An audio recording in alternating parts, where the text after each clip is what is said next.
আমন্ত্রণ জানাচ্ছি আর কাবিল নিবেদিত দেশ সন্ধ্যায়। আপনাদের সাথে আছি আমি সুরভি তরণী।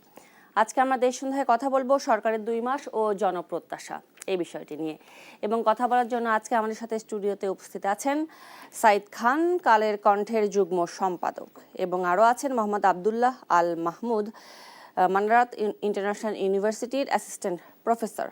আপনাদের দুজনকে আজকে দেশ সন্ধ্যায় স্বাগত জানাচ্ছি।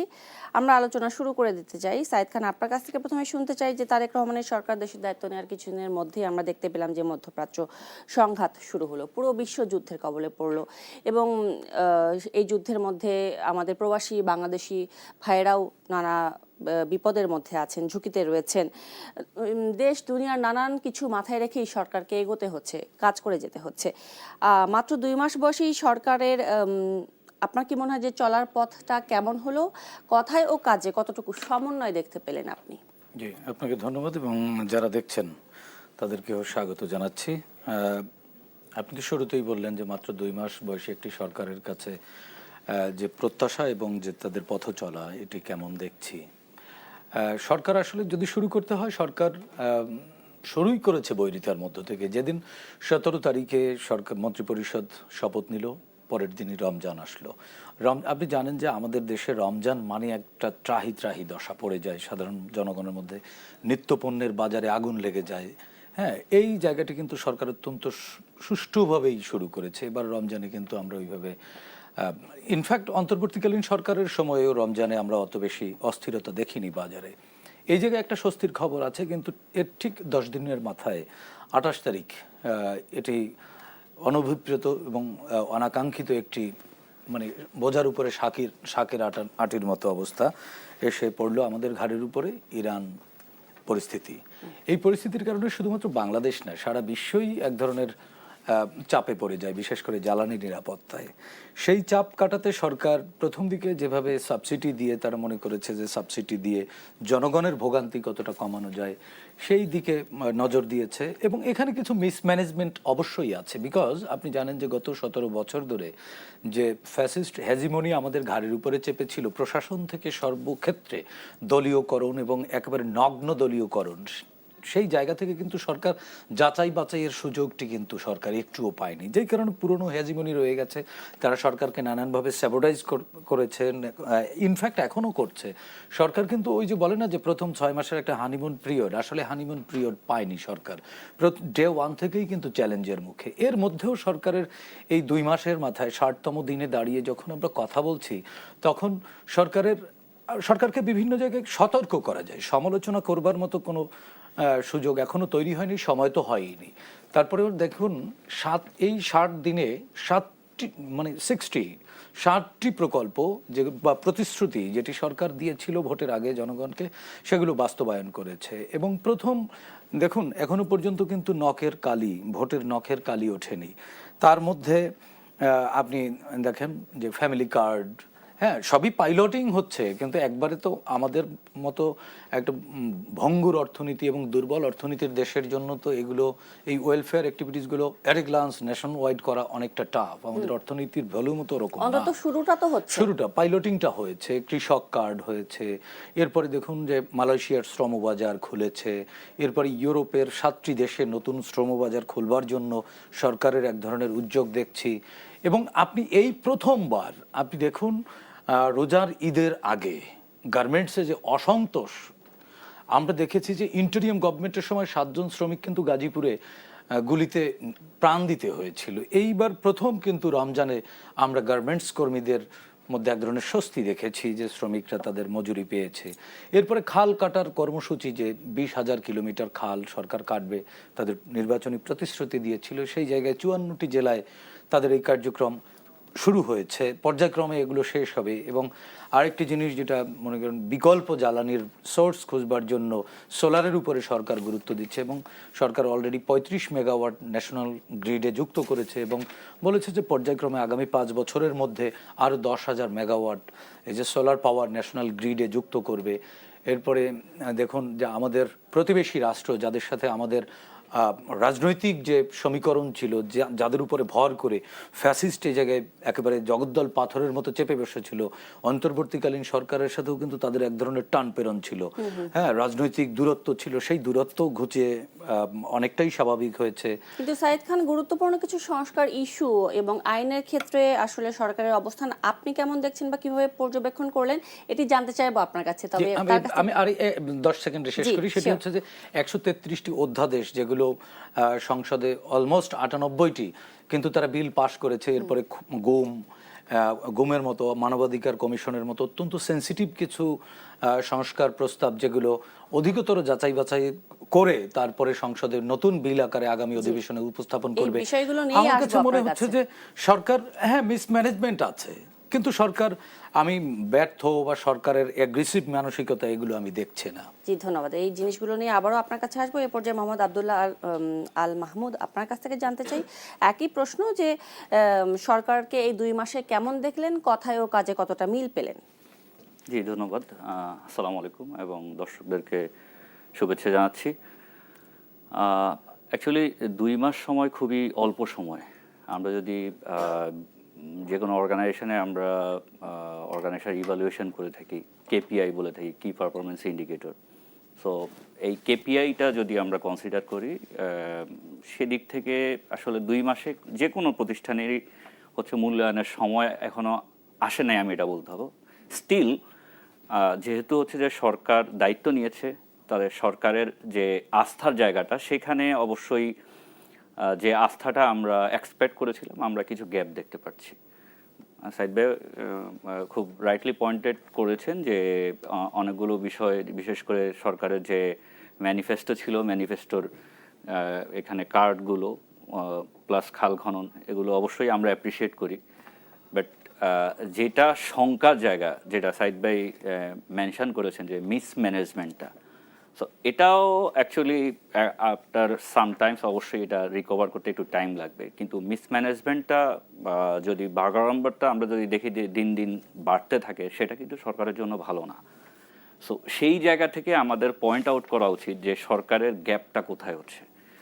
সো ভাইয়া বলতেছিলেন যে সরকার 133টা অধ্যাদেশের মধ্যে 98টাই পাশ করেছে, বাট আমাদের মেজর যে 20টা অধ্যাদেশ বাতিল করা হয়েছে, এটা কিন্তু আমাদের জনগণের ম্যান্ডেটকে বাইপাস করা হচ্ছে।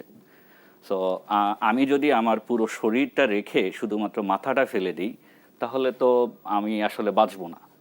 সো আমরা যেটা বারবারই বলতেছি যে এখানে সিভিল সোসাইটি থেকে শুরু করে প্রত্যেকেই কিন্তু এই বিষয়ে বারবার বলছে, একটা মেজর ইস্যু দেখেন, ব্যাংক অধ্যাদেশটা, এখানে একটা লুকোচুরি, এখানে একটা রিফরমেশনের যে ইস্যুটা, এটার কারণে এখন আমরা দেখতে পাচ্ছি যে আইএমএফ থেকে যে লোন প্রাপ্তির বিষয়টা, সেটাও কিন্তু আটকে গিয়েছে।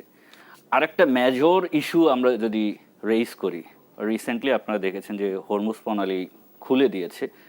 সো এখানেও আমি দেখতে পাচ্ছি যে সরকারের পক্ষ থেকে, আমি ডিপ্লোম্যাটিক ব্যর্থতা বলবো না, আমি বলবো যে এখানে ডিপ্লোম্যাটিক হচ্ছে যে ওয়াইজ ওয়েতে করার দরকার ছিল, আমার মনে হয় যে সরকার এখানে একটু গ্যাপ করেছে। কারণ হচ্ছে যে আপনি যখন রাষ্ট্র চালাবেন, আপনাকে প্রত্যেকটা স্টেক হোল্ডারদেরকে সাথে নিয়েই, সবাইকে কনভিন্স করেই কিন্তু আমাদেরকে চলতে হবে। ভাইয়া রাইটলি পয়েন্টেড আউট করেছেন যে পার্শ্ববর্তী রাষ্ট্রের সাথে সম্পর্কের জায়গাটা সরকার ভালো করেছে, অবশ্যই that is appreciable. But at the same time, আমি যখন অন্যান্য যেমন ইরান ইস্যুতে আমাদের যে স্টেটমেন্ট প্লাস আদার্স, যেটা কিনা আমাকে এখন আর একটা শঙ্কার মধ্যে ফেলে দিয়েছে, তো আমার মনে হয় যে মিসম্যানেজমেন্টের জায়গাটা সরকার আইডেন্টিফাই করা উচিত, কোথায় কোথায় প্রবলেম, সেই প্রবলেমগুলোকে ধরে তো আমি প্রথমেই বলেছিলাম কেপিআই, কি পারফরমেন্স ইন্ডিকেটর। আমরা বিজনেসের ল্যাঙ্গুয়েজে একটা টার্ম বলে থাকি যে if you want to evaluate business performance, you need to evaluate through balance scorecard, মানে আপনাকে ব্যালেন্সড ওয়েতে হচ্ছে যে গ্রোথ হতে হবে। সো আপনি যদি শুধুমাত্র একটা পার্সপেক্টিভে, say you are growing financially, but আপনার এখানে লার্নিং অপরচুনিটি বা আদার্স, আমরা হয়তো বিজনেসের ভাষায় বলতেছি, বাট এখানে যদি আমার জনগণের ট্রাস্টের জায়গাটা, আপনি 2 মাসে স্বস্তি কতটুকু হলো, সেটা সবচেয়ে ভালো বলতে পারবেন জনগণকে যদি কোশ্চেন করেন। সো জনগণের কোশ্চেনের জায়গায় আপনি দেখেন সরকার অবশ্যই ধন্যবাদ পাওয়ার যোগ্য যে তারা জ্বালানি তেলের মূল্য বৃদ্ধি করে নাই, but at the same time জ্বালানি তেলের জন্য যে 6 ঘন্টা 8 ঘন্টা লাইন ধরে মানুষ তেল নিতে হচ্ছে, এই সংকটকে তো অ্যাভয়েড করার সুযোগ নেই। তো সরকার বারবার বলছে যে পর্যাপ্ত জ্বালানি আছে, মজুদ আছে, কিন্তু হোয়ারাজ আপনার এই যে একটা মানুষ তার প্রোডাক্টিভ টাইমের 6 ঘন্টা লাইনে দাঁড়িয়ে পার করে দিচ্ছেন, তো এটা তো একটা ক্রাইসিস। এই ক্রাইসিসকে কিন্তু সরকার মানে সামহাউ কেন যেন বাইপাস করতেছে। এটা কিন্তু আমার অর্থনীতির জন্য ভালো না। এবং এটার ফলটা দেখেন আপনি, সরকারের পারফরমেন্সের সবচেয়ে ভালো ইন্ডিকেটর হচ্ছে ইনফ্লেশন, যে জনগণের স্বস্তির জায়গাটা। মনে করেন যে বিশেষ করে এই জ্বালানি নিয়ে কি একটু ইনফরমেশন গ্যাপ রয়ে গেছে কিনা? এখানেই তো আমাদের প্রশ্ন, যে সরকার বলছে যে পর্যাপ্ত জ্বালানি আছে, কিন্তু ওয়ারেস যে পাম্পগুলোতে হচ্ছে যে তারা বলতেছে যে তাদের কাছে তেল নেই। তাহলে সরকারের দায়িত্ব কি? সরকার তো এখানে অবশ্যই তার ম্যানেজমেন্টটাকে স্ট্রং করবে, কোথায় গ্যাপ হচ্ছে, কেন হচ্ছে। এখানে যদি কেউ মজুদ করে থাকে তাহলে সরাসরি সরকার অ্যাকশন নেবে। এখন দেখেন কি হয়েছে, ওই যে জ্বালানি তেলের সংকটের কারণে সরকার হয়তো তেলের দাম বাড়ায় নাই, কিন্তু এটা হচ্ছে যে অটোমেটিক্যালি মার্কেটে কিন্তু অনেকে হাই প্রাইসে তেল কিনতেছে। হ্যাঁ, এবং এতে করে অন্যান্য মার্কেটেও দেখেন যেটা হয়েছে যে আপনার শাকসবজি থেকে শুরু করে প্রত্যেকটা জায়গায় একটা ইনফ্লেশন কিন্তু দেখা দিচ্ছে। সবাই কিন্তু একটা এক্সকিউজ খুঁজছে যে তেলের সংকটের কারণে আমার হচ্ছে যে পণ্যদ্রব্য হচ্ছে যে ট্রান্সপোর্টেশন। কাছ থেকে এই ব্যাপারে শুনে নেই যে সাইদ খান, আপনি কি মনে করেন যে সরকার এই ব্যাপারে কি আরেকটু স্পষ্টতা বা স্বচ্ছতা অবলম্বন করতে পারতো কিনা? আমি শুরুতেই বলেছি যে সরকার আসলে যে গুছিয়ে ওঠার সময় তো পায়নি। হ্যাঁ, আমি তো বললাম একেবারে ডে ওয়ান থেকেই তো ক্রাইসিস ফেস করে আসছে। এবং দেখুন, একটা নতুন সরকার, সেটা যদি বিএনপি সরকার নাও হতো, ধরে নিলাম এনসিপিও যদি সরকারে আসতো, বা আজকে যারা বিরোধী দল তারাও যদি সরকারে আসতো, তাদেরকেও এই চ্যালেঞ্জগুলো ফেস করতে হতো। আরেকটি জিনিস ভাই যেটি বললেন যে ইনফ্লেশন কিন্তু বাড়েনি। এই রমজানে কিন্তু ইনফ্লেশন বাড়ার কথা। এবং আরেকটি স্বস্তির খবর দেখুন, বছরের ঠিক এই সময়টায় আমরা কিন্তু প্রত্যেক বছর গণমাধ্যম কর্মী হবার কারণে এই সময় চালের বাজারে এক ধরনের অস্থিরতা দেখি। সেই জায়গাটিতে আমরা কিন্তু এবার চালের বাজারে যে একেবারে মধ্যবিত্তের এবং নিম্নবিত্ত মানুষের যে একেবারেই রাজনীতিটা কিন্তু চালের ব্যাগ থেকে শুরু হয়, বাজারের ব্যাগ থেকে। সেই জায়গাটাই কিন্তু সরকার সাবসিডি দিয়ে হোক বা তারা তাদের যে কোনো পটেনশিয়ালিটি অ্যাপ্লাই করে হোক, সেই জায়গাটিতে কিন্তু স্বস্তি আছে। জ্বালানির যে জায়গাটি সেটি কিন্তু আমাদের একার না, শুধু বাংলাদেশের না। আপনি দেখেন যে অনেক দেশ কিন্তু শাটডাউন করেছে, লকডাউন করেছে, তাদের অফিস টাইম ছোট করেছে, ইনফ্যাক্ট কর্মী পর্যন্ত ছাঁটাই করেছে, ট্রাম্প প্রশাসন পর্যন্ত জনবল কমিয়েছে। তার মানে এখানে শুধুমাত্র আমরা যে ভিকটিম বা সরকারের আমলাতন্ত্রের মধ্যে কিছু মিসম্যানেজমেন্ট যে নেই সেটা অস্বীকার করবার মিনিমাম সুযোগ নেই। কারণ হঠাৎ করে তো আমাদের গাড়ি বেড়ে যায়নি বা চাহিদাও বেড়ে যায়নি। তাহলে এত যদি পর্যাপ্ত মজুদ থাকে সেই তেল যায় কোথায়? সেই জায়গাটিতে সিস্টেম লস বলে যে জিনিসটি বলা হয়, সিস্টেম লসের জায়গায় হয়তো সিস্টেমেটিক কিছু ঘাপলাও আছে। সেটি সরকারের আইডেন্টিফাই আমি বিশ্বাস করি দ্রুত সময়ের মধ্যে করে ফেলা উচিত। না হয় এটা লং রানে কিন্তু জনরোষ বা জনগণের ক্ষোভ কিন্তু একটা ইস্যুকে ঘিরেই হয়। দেখুন, শেখ হাসিনা ফল ডাউন করেছিল কি কারণে? শেখ হাসিনা কিন্তু ফল ডাউন করেছিল একটি ইস্যুকে কেন্দ্র করে, একটি শব্দকে কেন্দ্র করে। এখন মাননীয় প্রধানমন্ত্রী নিশ্চয়ই সবটা অবজার্ভ করছেন। ভাই আরেকটি কথা বললেন যে ব্যাংকিং নীতি, দেখুন অন্তর্বর্তীকালীন সরকার সংস্কারের কথা বলে কোনো খাত কি সংস্কার করেছেন? তারা 5টি ব্যাংককে একীভূত করে রাষ্ট্র থেকে টাকা ছাপিয়ে সেই ব্যাংকে দিয়ে গেছেন। এই টাকা ছাপানোর দায়িত্ব তাকে কে দিয়েছে? টাকা ছাপিয়ে যদি সমস্যার সমাধান করা যেত তাহলে কিন্তু আমরা অর্থনৈতিক ক্রাইসিসে পড়তাম না, বা বিশ্বের যে দেশগুলো দেউলিয়া হয়ে যায় তারা কিন্তু দেউলিয়া হতো না। আমাদের কিন্তু কর্মসংস্থান লাগবে, আমাদের রেমিটেন্স বাড়াতে হবে, আমাদের ইন্ডাস্ট্রিয়ালাইজেশন করতে হবে। সেই ক্ষেত্রে 60 দিনের সরকার বন্ধ রাষ্ট্রীয় কারখানাগুলো কিন্তু সচল করবার জন্য উদ্যোগ নিয়েছেন। এবং আপনি দেখুন উত্তরাঞ্চলে কৃষি পণ্য সংরক্ষণের জন্য কিন্তু হিমায়িতকরণ প্রকল্প নিয়েছে। স্বল্প ব্যয়ে ইপিজেড করছে। তবে একটি বিরতির পরে আবারও ফিরে আসতে চাই। দর্শক দেখছেন আর কাবিল নিবেদিত দেশ সন্ধ্যা।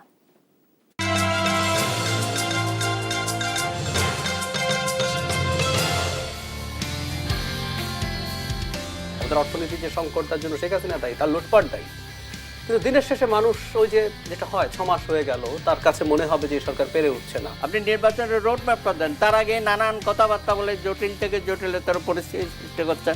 যে জাতীয় ঐক্য মানে কিন্তু এমনটা না যে আগামী নির্বাচনে সকলের প্রতীক এক থাকবে। দেশ বিদেশের আলোচিত, সমালোচিত ও ঘটনাবহুল সংবাদের চুলচেরা বিশ্লেষণ নিয়ে প্রতিদিনের বিশেষ আয়োজন RIL angle channel and square bar নিবেদিত দেশ সাম্প্রতিক। কোনো ধরনের পরিবর্তন আমরা না দেখতে পারি আইন শৃঙ্খলা পরিস্থিতিতে, তাহলে দুর্বল বলা ছাড়া আমার কোনো উপায় নেই। আমি এটা বলতে চাই না, আমরা সবাই চাই যে এই সরকার সফল হোক। আমরাও চাই বাংলাদেশে যেন একটাও রেপের ইনসিডেন্ট না হয়। স্ট্যাটিস্টিক্স বলছে গত 3.5 মাসে 947 জন হত্যাকাণ্ডের শিকার হয়েছেন। আমাদের মুক্তিযুদ্ধের সেই স্বপ্ন, একটি ফুলকে বাঁচাবো বলে যুদ্ধ করি, একটি মুখের হাসির জন্য অস্ত্র ধরি, সেই স্বপ্ন বাস্তবায়িত হয়নি। দেখবেন শনি থেকে বৃহস্পতি রাত 10টায় শুধুমাত্র দেশ টিভিতে।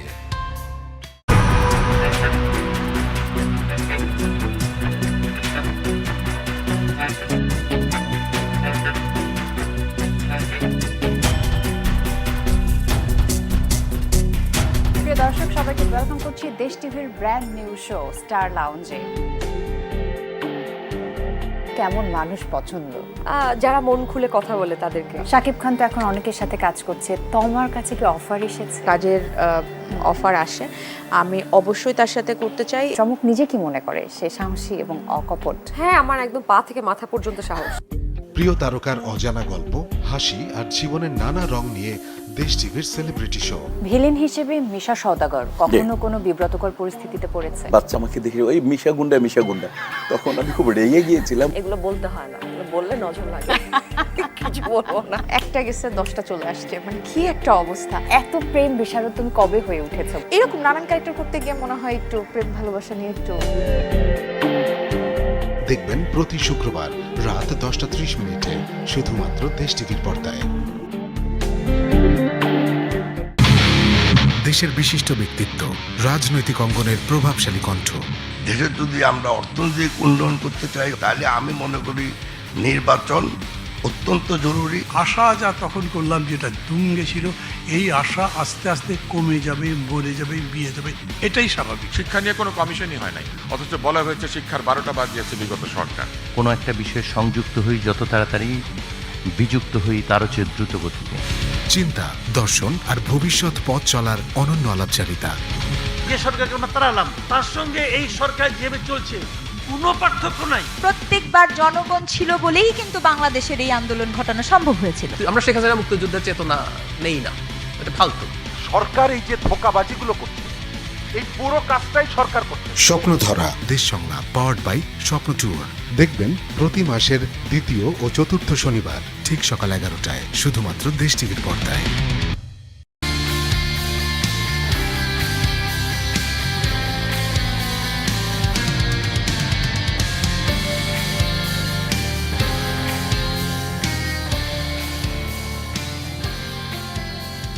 আমাদের অর্থনীতির যে সংকট, তার জন্য শেখ হাসিনা দায়ী, তার লুটপাট দায়ী।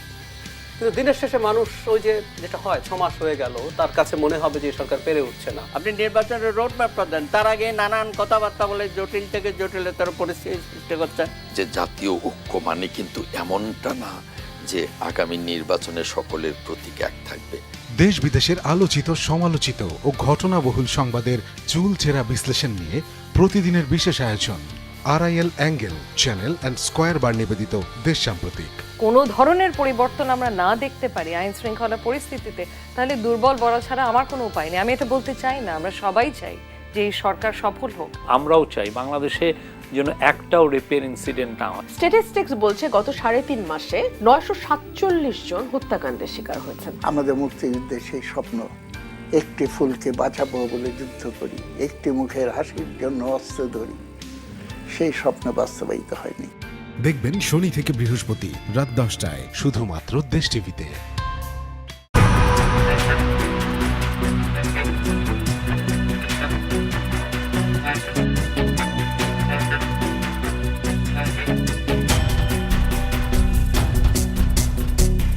প্রিয় দর্শক, সবাইকে ওয়েলকাম করছি দেশ টিভির ব্র্যান্ড নিউ শো স্টার লাউঞ্জে।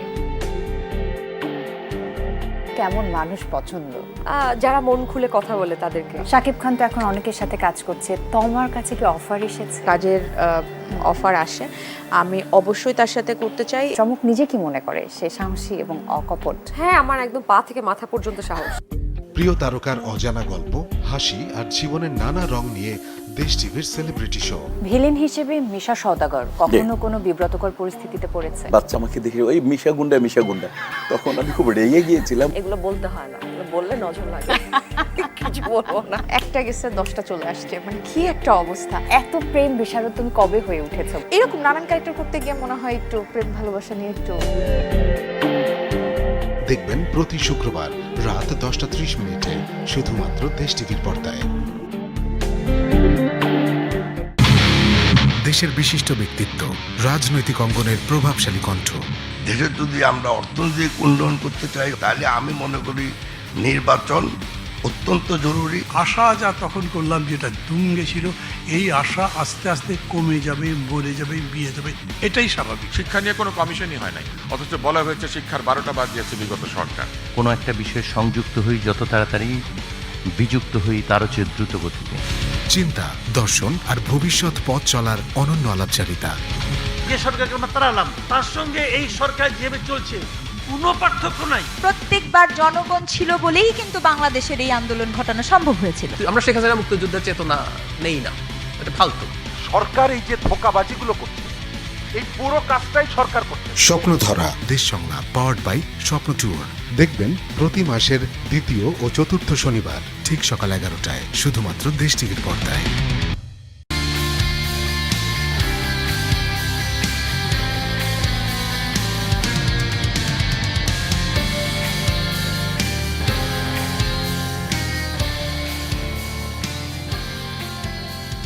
আমাদের অর্থনীতির যে সংকট, তার জন্য শেখ হাসিনা দায়ী, তার লুটপাট দায়ী। কিন্তু দিনের শেষে মানুষ ওই যে যেটা হয়, 6 মাস হয়ে গেল, তার কাছে মনে হবে যে সরকার পেরে উঠছে না। আপনি নির্বাচনের রোড ম্যাপটা দেন, তার আগে নানান কথাবার্তা বলে জটিল থেকে জটিলতর পরিস্থিতি সৃষ্টি করছেন। যে জাতীয় ঐক্য মানে কিন্তু এমনটা না যে আগামী আলোচনা করছি সরকারের 2 মাস ও জনপ্রত্যাশা এই বিষয়টি নিয়ে। এ পর্যায়ে মোহাম্মদ আব্দুল্লাহ আল মাহমুদ, আপনার কাছে জানতে চাই যে যদি গুম অধ্যাদেশ নিয়ে যদি একটু কথা বলি, তাহলে আওয়ামী লীগের আমলে গুম নিয়ে নানা কথা হয়েছিল, দেশে বিদেশে নানা কথা হলো, আলোচনা সমালোচনা, তর্ক বিতর্ক। অন্তর্বর্তী সরকার ক্ষমতা নেওয়ার পরপরই এই গুম বিরোধী আন্তর্জাতিক সনদে সইও করলো। আবার সেই গুম সংক্রান্ত প্রতিরোধ ও প্রতিকার সংক্রান্ত অধ্যাদেশ, এই দুটি বাতিল করলো হচ্ছে সরকার। এটিকে আপনি আসলে কিভাবে দেখছেন?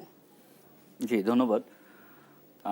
এটা তো আসলে খুবই আশ্চর্যজনক যে সরকার কেন এই অধ্যাদেশ বাতিল করছে। যদিও সরকার যে যুক্তি দেখাচ্ছেন সেটা অলরেডি বিরোধী দল থেকে প্লাস আদার্স যারা আছে তারা বললো যে এটা ইনভ্যালিড। যেটা ওনারা বলেছেন যে অধ্যাদেশে সর্বোচ্চ শাস্তি ছিল মাত্র 10 বছর, যে কারণে ওনারা এটাকে রিফর্ম করে এটাকে করতে চেয়েছেন। কিন্তু পরবর্তীতে আমরা দেখলাম না, সেখানে অবশ্যই সর্বোচ্চ শাস্তির বিধান ছিল। তো সরকার যেখানে স্বয়ং স্বরাষ্ট্রমন্ত্রী নিজেই গুম হয়েছেন, সেখানে কেন এই অধ্যাদেশটা সরকার বাতিল করে বলতেছেন যে আবার নতুন করে করবেন? এখন হ্যাঁ, একটা বিষয় হতে পারে যে হ্যাঁ ওনারা নতুন করে করবেন, কিন্তু করবেন যে যুক্তি দেখাচ্ছেন সেই যুক্তি কিন্তু ইনভ্যালিড। একইভাবে আপনি মানবাধিকার কমিশনের অধ্যাদেশ বলি, আমাদের বিচার বিভাগের স্বাধীনতার বিষয়টা দেখেন। বিচার বিভাগ যেখানে অলরেডি ইন্টারিম গভর্নমেন্ট পৃথক সচিবালয় করে দিয়ে গেছেন, সেই বিষয়টা আবার আমরা পুরনো পন্থায় চলে গেলাম। এখন এটা যেটা হলো যে আমরা কেন ফ্যাসিবাদী ব্যবস্থায় ফিরে যেতে চাই না হচ্ছে যে আমরা তো এটার ভয়ঙ্কর রূপ আমরা দেখলাম। আপনি মানসিকভাবে টর্চার হচ্ছেন, অ্যাট দ্য সেম টাইম আপনি ফাইন্যান্সিয়ালি লুজার হচ্ছেন। আপনি দেখেন আমাদের যে শ্বেতপত্র হলো, সেখানে দেখালো যে গভর্নমেন্ট $16 বিলিয়ন প্রতি বৎসর হচ্ছে যে পাচার করেছে। তার মানে আমার প্রায় $240 বিলিয়ন 15 ইয়ার্সের হচ্ছে যে পাচার করে নিয়ে গেছে। তো দেশের অর্থনীতির 12টাতে আপনি দেখেন, ফিগারেটিভলি আমি যদি বলি, আমার দেশের অর্থনীতির লাস্ট ইয়ারে এডিপি ছিল মাত্র $2,30,000 কোটি টাকা। ইটস নিয়ার অ্যাবাউট আপনি বলতে পারেন যে $20 বিলিয়ন। সো $20 বিলিয়ন মধ্যে যদি আপনি বলতেছেন যে প্রত্যেক ইয়ারে $16 বিলিয়ন পাচার হয়েছে, তাহলে মানে আপনি সংখ্যাটা চিন্তা করেন যে আমরা কি পরিমাণ একটা হচ্ছে যে ইকোনমিক্যালি ডাউন সাইডে আছি। পাশাপাশি আপনি এবার ফাইন্যান্সিয়ালি দেখেন যে আপনার এনএলপি আমাদের নন পারফর্মিং লোন যেটা আমরা বলি, নন পারফর্মিং লোনের পার্সেন্টেজটাও এখানে প্রায় 30%। সো এটাও কিন্তু দেশের অর্থনীতির জন্য খুবই ভয়ঙ্কর। আমাকে আগে সবার আগে যেটা অ্যাড্রেস করা দরকার সরকারকে, যেটা ইন্টারিম গভর্নমেন্ট সাকসেসফুলি এই জায়গাটা আমি বলবো যে সরকার কিন্তু হচ্ছে যে অর্থনীতির জায়গাটাকে কিছুটা সচল করেছে। এখানে আপনি যদি দেখেন যে রেমিটেন্স হচ্ছে আমাদের সবচেয়ে একটা আশার জায়গা। সো একটা ইন্টারেস্টিং ডেটা বলি, লাস্ট মান্থে গত 10 বছরের ইতিহাসে সর্বোচ্চ রেমিটেন্স এসেছে $3.75 বিলিয়ন। এটা যে একদিকে যেমন আমাদের জন্য আশার, আরেকদিকে এটা আবার একটা আতঙ্কেরও, কারণ এটার পিছনে কিন্তু দুইটা হিস্ট্রি আমরা দেখতে পাচ্ছি। একটা হচ্ছে যে এখানে মধ্যপ্রাচ্যের যুদ্ধ, এটা যদি এই হারে যদি আমার বাড়ে তাহলে ওকে ফাইন, আমরা হচ্ছে যে আমরা রিজার্ভ বাড়াতে পারবো, আমার ফাইন্যান্সিয়াল অন্যান্য যে সংকটগুলো আছে, বেশ কিছু বিষয় সরকারের জন্য ইতিবাচক হিসেবে এসেছে। ধন্যবাদ আপনাকে। আমি ইতিবাচক এসেছে, কিন্তু আমি বলতেছি যে ইতিবাচকের পয়েন্টটা যেটা আমরা বলতেছি, এটা তো আপনি যে রিজার্ভটা বেড়েছে, কিন্তু এই বাড়াটা তো আসলে আবার শঙ্কার সৃষ্টি করছে যে ফিউচারে আসলে আমার রিজার্ভটা কমার একটা মানে রেমিটেন্সটা কমার শঙ্কা থেকে যাচ্ছে। তো এটা গেল একটা দিক। আরেকটা আমি আপনি যেহেতু ওই যে গুমের বিষয়টা বললেন, এখানে গুমের পাশাপাশি অন্যান্য, যেমন আপনি গতকালকেও একটা ছেলেকে বাসা থেকে তুলে নেওয়া হয়েছে এবং তার ডিভাইস, তার ল্যাপটপ, মোবাইল এবং তার ওয়াইফের ল্যাপটপ, মোবাইল ছিনিয়ে নিয়ে যাওয়া হয়েছে। কে নিয়েছে? ডিবি। সো তাকে কিন্তু অ্যারেস্ট দেখানো হয়েছে, তাকে আজকে মামলা দেওয়া হয়েছে। তার মানে আপনি যদি দেখেন গুমের সংজ্ঞায় যদি দেখেন, সে কিন্তু তার পরিবারটা এখন কোথায় যাবে, কার কাছে যাবে? হ্যাঁ, আপনি কালকে নিয়ে গেছেন, আজকে তাকে মামলায় দেখানো হয়েছে, তাহলে এই সময়টা সে আসলে কোথায়? বলেছে যে ডিবি কার্যালয়। তো এটা তো সেই পুরনো একটা কালচারে আমরা আবার ফিরে যাচ্ছি। তো এটা অবশ্যই আবার আপনার কাছে পর্যায়ে সাইদ খান, আপনার কাছে জানতে চাই যে সরকারের তরফ থেকে যে জানানো হয়েছে যে বাতিল বা কার্যকারিতা হারানো বিলগুলো নতুন করে আনা হবে, যাচাই বাছাই করা হবে, অংশীজনদের সাথে আলোচনা করা হবে, এই যে জবাবদিহিমূলক আইনের ব্যাপারে সরকার যে এমন ধরনের আচরণ করলেন, আপনি এটাকে কিভাবে বিশ্লেষণ করবেন? জি, এটি সমালোচনা করলে তো করাই যায়। যেমন আমাদের দেশে বর্তমানে একটা ক্রাইসিস তৈরি হয়েছে, সেটা হচ্ছে কি, আমরা সবাই সংবিধান বোদ্ধা হয়ে গেছি। আমরা কিন্তু সংবিধান সবাই বুঝি, বুঝছেন? যে কাউকে রাস্তার রিক্সাওয়ালাকে বলবেন, সেও সংবিধান বোঝে, কিন্তু সংবিধান বোঝা আর সংবিধান পড়া এক না। আমাদের দেশে অধিকাংশ রাজনৈতিক দলের নেতারা সস্তায় সংবিধান পাওয়া যায় ফুটপাতে পড়ে ফেলে। আল্লাহ তো বলছে যে কোরআন বুঝে পড়ো। তো সংবিধান পড়া আর বুঝে পড়ার মধ্যে পার্থক্য আছে। গুম কমিশন নিয়ে যে সুপারিশটি ইন্টারিয়াম গভর্নমেন্ট করে গেছে, সেই জায়গায় অনেয়ারে অনেক কথা বলা যাবে না। এরকম কিছু কিছু মানুষকে আসামি করার সুযোগ দিয়ে গেছে। তো এটি আমি কোনটা বোঝাতে চেয়েছি নিশ্চয়ই বুঝতে পেরেছেন যে গুম, অবশ্য আমি নিজেও গুম ফেরত মানুষ, গুম আমিও চাই না। আমিও জানি যে গতকালকে যে ছেলেটিকে তুলে নেওয়া হয়েছে, পুলিশের প্যানেল অ্যাক্ট অনুযায়ী, পুলিশের প্যানেল কোড অনুযায়ী বা পুলিশ অ্যাক্ট অনুযায়ী 24 ঘন্টার মধ্যে আদালতে হাজির করতে হবে বা ভিজিবল করতে হবে। সুতরাং 24 ঘন্টা কিন্তু আসলে গুম না। 24 ঘন্টা যদি আটকে রাখে, হেফাজতে থাকে, এটাকে গুম বলা যায় না লিগ্যালি। 72 ঘন্টা হতে হবে মিনিমাম। 72 ঘন্টার মধ্যে যদি তাকে সামনে না আনা হয়, সেটি গুমের সংজ্ঞা অনুযায়ী গুম হবে। আর গুম অধ্যাদেশ এই বর্তমান সরকার তো বাতিল করেনি, বলছে অধিকতর যাচাই বাছাই, স্টেক হোল্ডার বা অংশীজনদের সাথে আলাপ করবে। অংশীজন কারা? এখানে গুম করে, কিন্তু গুম যদি সরকার করে, রাষ্ট্রীয় বাহিনীকে ব্যবহার করতে হয়। তো রাষ্ট্রের কোন কোন বাহিনী করতে পারে, তারা কিন্তু স্টেক। সেক্ষেত্রে তাদের সাথে কিন্তু ইন্টারিয়াম গভর্নমেন্ট আলোচনা না করেই তাদের মতো করে একটা ওই ঐক্যমত্য কমিশন, যে কমিশন আসলে অনৈক্যই বাড়িয়ে গেছে আমাদের রাজনীতিতে, তো এদের সাথে অবশ্যই আলাপ করার দরকার আছে। ধরুন আপনি ডিজিএফআইকে যদি টার্গেট করেন, ডিজিএফআই হচ্ছে আমাদের সেনাবাহিনীর অংশ, সেনাবাহিনীর সাথে আলাপ করতে হবে। পুলিশের যদি লোক থাকে তাহলে পুলিশের সাথে আলাপ করতে হবে, স্টেক হোল্ডারদের সাথে আলাপ করতে হবে। মানবাধিকার কমিশনের যে মানবাধিকার কর্মীরা যারা রয়েছেন, সংগঠন যারা রয়েছেন, তাছাড়া নাগরিক হিসেবে আমরা যারা আছি, আমরাও তো স্টেক, এই রাষ্ট্রের সবচেয়ে বড় স্টেক। আমাদের সাথে সবার সাথে আলোচনা করে তারা পরবর্তী অধিবেশনে এই বিলগুলো তুলবেন। এবং আরেকটি জিনিস কি, বিএনপি যদি এই জায়গায় আপোষ করে, বিএনপির যত নেতাকর্মীরা গুম হয়েছে, এত নেতাকর্মীরা কিন্তু ইরানের যুদ্ধে শহীদ হয়েছে কিনা হ্যাঁ আমার জানা নেই। যত পরিমাণ নেতা গুম হয়েছে, হ্যাঁ 1000+, আবার অনেকে স্বীকার করেননি ভয়ে।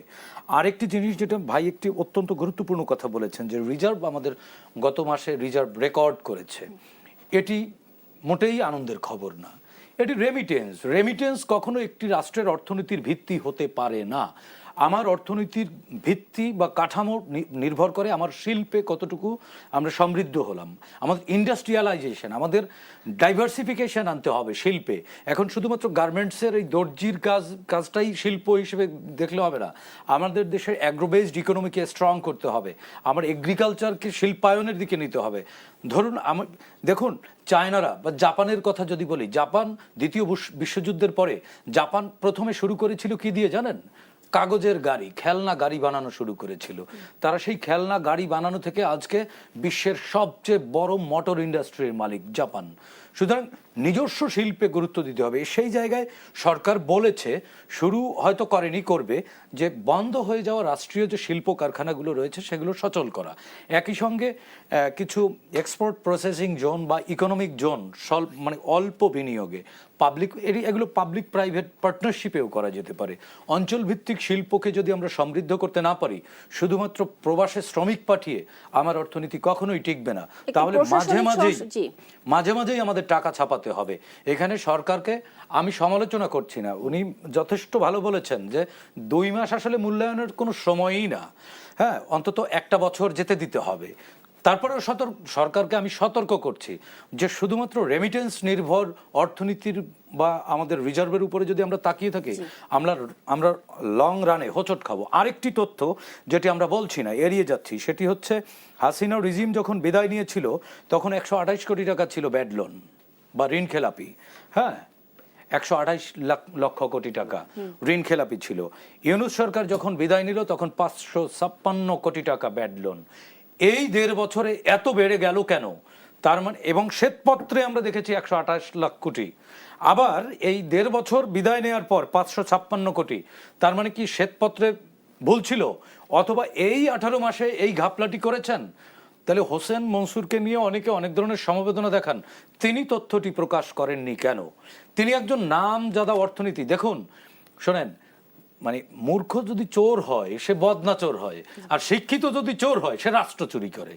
আমরা কিন্তু গত অন্তর্বর্তীকালীন সরকারে পিএইচডি ডিগ্রি হোল্ডার চোর দেখেছি। ঘুষ চাইলে ঘুষি দিন বলেছিল ছাত্ররা জুলাই আন্দোলনে, একটা ঘুষি দেখেছেন? 100 কোটি টাকা, কোটি কোটি টাকার বিনিময়ে পদায়ন দেখিনি। এবং আরেকটি জিনিস, এখন এই ছাত্ররা বলছে দলীয় বিবেচনায় বিভিন্ন জায়গায় নিয়োগ দিচ্ছে।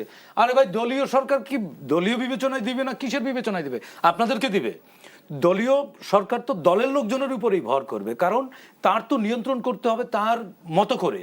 সুতরাং তার পরিচালনা করার সুবিধার জন্য তারই তো বিশ্বস্ত লোক নিয়োগ দিবে। বিবেচনায় কি তাহলে প্রশাসনে বিভিন্ন বাধ্যতামূলক না, প্রশাসনে তো দলীয়করণ করা হয়নি। প্রশাসনে কিন্তু বাধ্যতামূলক অবসরে পাঠানো হয়েছে, ওএসডি করা হয়েছে। তো এই দিক থেকে আসলে সংস্কারের স্বচ্ছতা কিভাবে মেইনটেইন করা হলো? এই একই আপনার কথাটাই সঠিক, বাধ্যতামূলক অবসরে পাঠানো হচ্ছে।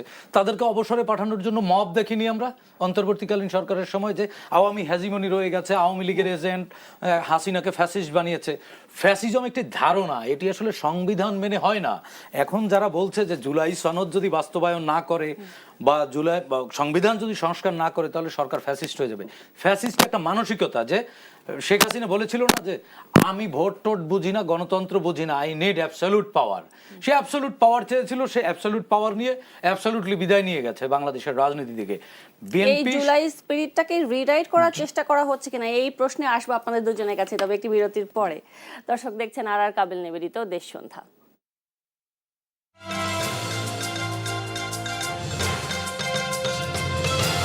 সকলের প্রতীক এক থাকবে।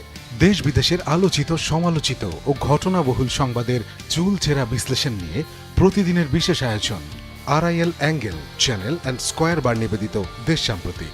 কোনো ধরনের পরিবর্তন আমরা না দেখতে পারি আইন শৃঙ্খলা পরিস্থিতিতে, তাহলে দুর্বল বলা ছাড়া আমার কোনো উপায় নেই। আমি এটা বলতে চাই না, আমরা সবাই চাই যে এই সরকার সফল হোক। আমরাও চাই বাংলাদেশে যেন একটাও রেপের ইনসিডেন্ট না হয়। স্ট্যাটিস্টিক্স বলছে গত 3.5 মাসে 947 জন হত্যাকাণ্ডের শিকার হয়েছেন। আমাদের মুক্তিযুদ্ধের সেই স্বপ্ন একটি ফুলকে বাঁচাবো বলে যুদ্ধ করি, একটি মুখের হাসির জন্য অস্ত্র ধরি, সেই স্বপ্ন বাস্তবায়িত হয়নি। দেখবেন শনি থেকে বৃহস্পতি রাত 10টায় শুধুমাত্র দেশ টিভিতে।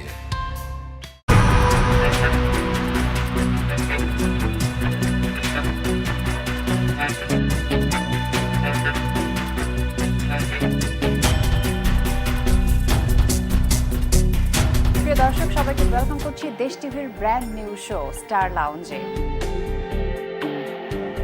কেমন মানুষ পছন্দ? যারা মন খুলে কথা বলে তাদেরকে। শাকিব খান তো এখন অনেকের সাথে কাজ করছে, তোমার কাছে কি অফার এসেছে? কাজের অফার আসে, আমি অবশ্যই তার সাথে করতে চাই। চমক নিজে কি মনে করে সে সাহসী এবং অকপট? হ্যাঁ, আমার একদম পা থেকে মাথা পর্যন্ত সাহস। প্রিয় তারকার অজানা গল্প, হাসি আর জীবনের নানা রং নিয়ে দেশ টিভির সেলিব্রিটি শো। ভিলেন হিসেবে মিশা সওদাগর কখনো কোনো বিব্রতকর পরিস্থিতিতে পড়েছে? বাচ্চা আমাকে দেখে ওই মিশা গুন্ডা, তখন আমি খুব রেগে গিয়েছিলাম। এগুলো বলতে হয় না, বললে নজর লাগে। কিছু বলবো না। একটা গেছে 10টা চলে আসছে, মানে কি একটা অবস্থা! এত প্রেম বিশারদ তুমি কবে হয়ে উঠেছো? এরকম নানান ক্যারেক্টার করতে গিয়ে মনে হয় একটু প্রেম ভালোবাসা নিয়ে একটু। দেখবেন প্রতি শুক্রবার রাত 10:30 শুধুমাত্র দেশ টিভির পর্দায়।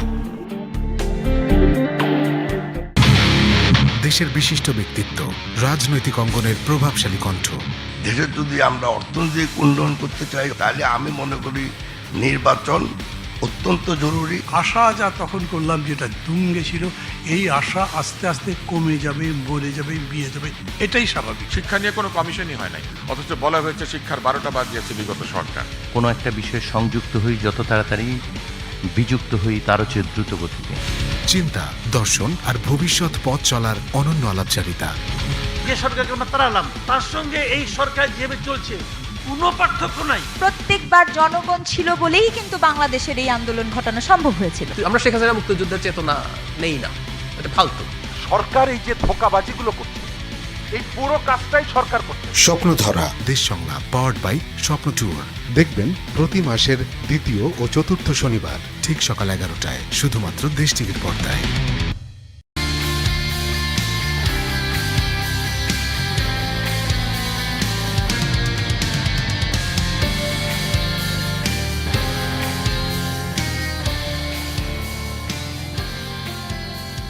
আমাদের অর্থনীতির যে সংকট, তার জন্য শেখ হাসিনা দায়ী, তার লুটপাট দায়ী। কিন্তু দিনের শেষে মানুষ ওই যে যেটা হয়, 6 মাস হয়ে গেল, তার কাছে মনে হবে যে সরকার পেরে উঠছে না। আপনি নির্বাচনের রোড ম্যাপটা দেন, তার আগে নানান কথাবার্তা বলে জটিল থেকে জটিলতর পরিস্থিতি সৃষ্টি করছেন। যে জাতীয় ঐক্য মানে কিন্তু এমনটা না যে আগামী নির্বাচনে সকলের প্রতীক এক থাকবে। দেশ বিদেশের আলোচিত, সমালোচিত ও ঘটনাবহুল সংবাদের চুলচেরা বিশ্লেষণ নিয়ে প্রতিদিনের বিশেষ আয়োজন RIL angle channel and square bar নিবেদিত দেশ সাম্প্রতিক। কোনো ধরনের পরিবর্তন আমরা না দেখতে পারি আইন শৃঙ্খলা পরিস্থিতিতে, তাহলে দুর্বল বলা ছাড়া আমার কোনো উপায় নেই। আমি এটা বলতে চাই না, আমরা সবাই চাই যে এই সরকার সফল হোক। আমরাও চাই বাংলাদেশে যেন একটাও রেপের ইনসিডেন্ট না হয়। স্ট্যাটিস্টিক্স বলছে গত 3.5 মাসে 947 জন হত্যাকাণ্ডের শিকার হয়েছেন। আমাদের মুক্তিযুদ্ধের সেই স্বপ্ন, একটি ফুলকে বাঁচাবো বলে যুদ্ধ করি, একটি মুখের হাসির জন্য অস্ত্র ধরি, সেই স্বপ্ন বাস্তবায়িত হয়নি। দেখবেন শনি থেকে বৃহস্পতি রাত 10টায় শুধুমাত্র দেশ টিভিতে।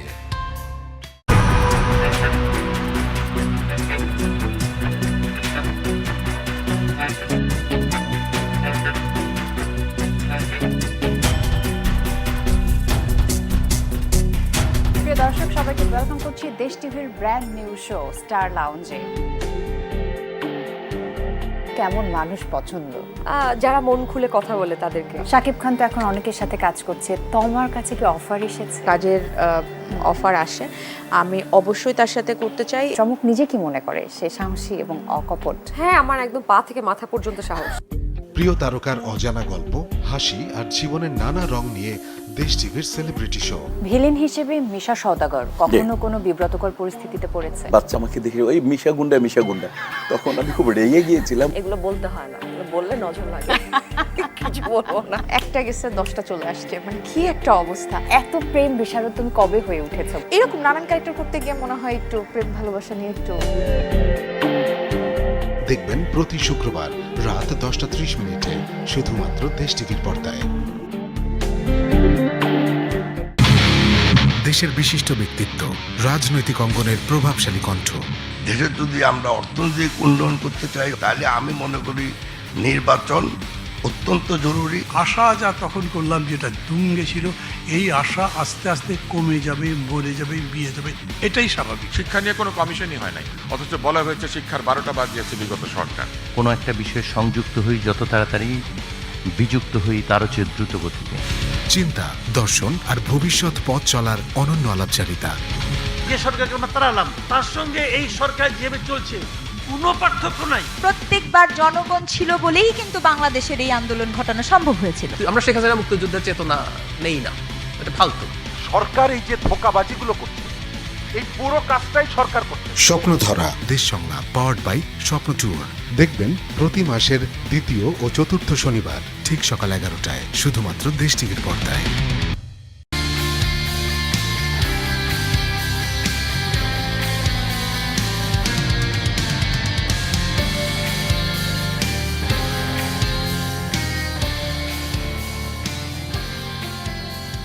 আমাদের অর্থনীতির যে সংকট, তার জন্য শেখ হাসিনা দায়ী, তার লুটপাট দায়ী।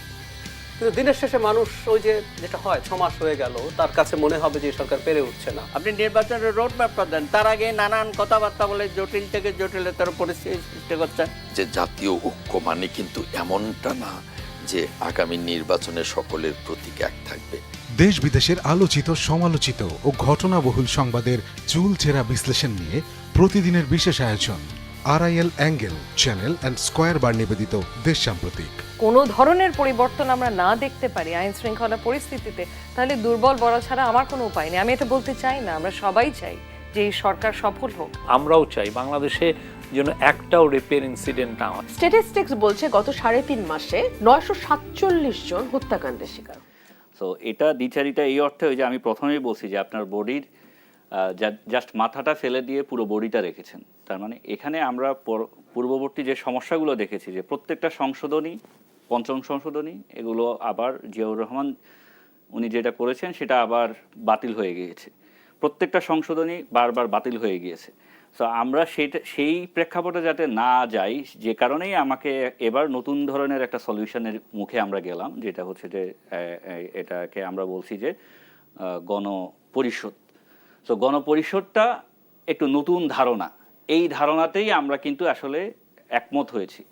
এখন ইন্টারিম গভর্নমেন্ট আমাদেরকে একটা মানে যাতে করে ফ্যাসিবাদ আবার পুনর্জন্ম না হয় সেটার একটা সলিউশনের দিকে আমাদেরকে নিয়ে গিয়েছেন। কিন্তু আমার কাছে কেন যেন মনে হচ্ছে যে সরকার আবার ফ্যাসিবাদী রূপ যে বিষয়গুলো হচ্ছে যে অ্যাড্রেস করা হয়েছে সেগুলোকে কেন সরকার বলছে যে হ্যাঁ আমরা এটা আবার করব, কিন্তু কেন এটাকে বাতিল করবে? তাহলে কি সরকার নিজের মতো করে কোনো কিছু করতে চাচ্ছে আপনি মনে করেন? সরকার তো তাই বলছে যে আমরা হ্যাঁ এটাকে এই অধ্যাদেশগুলোকে নিয়ে আসব। এখন আপনি দেখেন সরকারের আসলে আমরা যেহেতু আপনি জনগণের প্রত্যাশা বলতেছেন, প্রত্যাশার জায়গাটা দেখেন, জনগণ কিন্তু খুব বেশি কিছু চায় না সরকার থেকে। সরকার যে রিসোর্সগুলো মেনটেন করছে সেটা যাতে প্রপারলি মেনটেন করতে পারে, জনগণের জনজীবনে যাতে স্বস্তি থাকে। তো স্বস্তির জায়গাটা হচ্ছে যে কোথায়? স্বস্তির জায়গাটা হচ্ছে আপনার দ্রব্যমূল্য নিয়ন্ত্রণ। এটা যদি নিয়ন্ত্রিত থাকে তাহলে জনগণ কিন্তু খুশি থাকবে। স্বস্তির জায়গাটা হচ্ছে আপনার কর্মসংস্থান। এখন কর্মসংস্থান দেখেন আমাদের কিন্তু আনএমপ্লয়মেন্ট রেটটা হিউজ। আমার শিক্ষিত বিষয় নিয়ে সরকার আসলে কাজ শুরু করে দিয়েছে। শিক্ষিত বেকারের সংখ্যা কিন্তু অনেক। সো এখানে এইসব বিষয় আসলে সরকার ভালো মতো অ্যাড্রেস করেছে যেটা মনে হচ্ছে এই 2 মাসের মধ্যে। এরপর যে সাইদ খান, আপনার কাছ থেকে জানতে চাই একই প্রশ্ন, জুলাই সনদ, গণভোট, সংবিধান ইস্যুতে সরকারের আচরণ কেমন মনে হচ্ছে, এবং যেই প্রশ্নটি রেখে গিয়েছিলাম যে জুলাই স্পিরিটকে রিরাইট করার কোনো চেষ্টা করা হচ্ছে কিনা? না, জুলাইয়ের তো আলাদা কোনো স্পিরিট নেই। জুলাই স্পিরিট হচ্ছে আমরা একটা মুক্ত বাংলাদেশ চাই, জনগণের বাংলাদেশ চাই। এর বাইরের আর কোনো বড় প্রত্যাশা তো আমাদের কারোরই নাই। আমরা এই কথা বলছি, এই কথাটা বলবার স্বাধীনতা চাই, আমরা আমাদের বাসায় ফিরবার নিরাপত্তা চাই, বা আমরা খেয়ে পরে ভালো থাকতে চাই। এটাই জুলাইয়ের স্পিরিট। আরেকটি কথা ভাই যেটি বললেন যে আমাদের বেকার বেড়ে গেছে, আমরা দেখেছি লাস্ট 5 ইয়ার্সে শেখ হাসিনার রিজিম অটো পাস দিয়ে দিয়ে দিয়ে দিয়ে ইউনূস সরকারের সময় দেখলাম পরীক্ষা ছাড়া পাস করাই দিছে।